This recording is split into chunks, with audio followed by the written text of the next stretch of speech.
Stop buying white loaf bread from the store. It's full of nasty ingredients that are bad for you, and making your own loaf bread tastes so much better.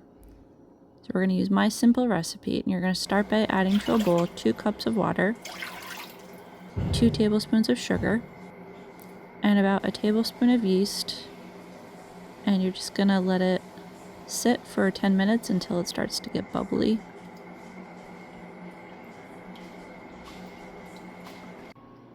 And then later, add in the rest of your ingredients. I'm adding in 2 teaspoons of salt, 4 tablespoons of melted butter, and 6 cups of all-purpose flour. And you're just gonna mix it until a dough starts to form, and then I'm switching over to a Dutch whisk, and it makes mixing dough a lot easier. Give that a good mix, and then eventually you'll just have to start kneading by hand. And then eventually you'll just have to move it to a work surface and continue kneading until you get a smooth dough ball. Once you get a smooth dough ball, add it to a lightly greased bowl.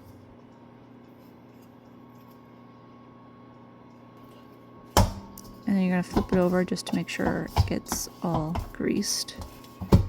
And then cover it with a towel. And you're going to let this proof for about 40 minutes or until doubled in size. Once doubled in size, punch it down.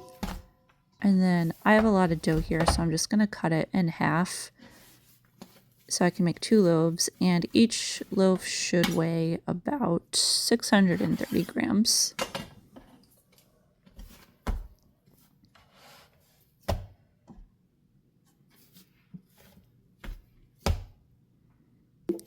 So then you're going to flour a work surface and add your dough. And you're going to roll it out to about 8 by 12 rectangle, so no bigger than a piece of paper. And then you're just going to roll it. Don't roll it too tightly. And then you're going to add it to a greased loaf pan. Then you're going to proof your loaves for about another 20 to 30 minutes or until the dough reaches the rim of the loaf pan. And make sure you cover this while you're doing that. And then this is what they should look like, and you can brush with butter, and then you're going to bake it at 350 for 30 minutes or until golden brown. And then you're going to let these cool on a wire rack. And you want to wait about 10-20 minutes before you slice through.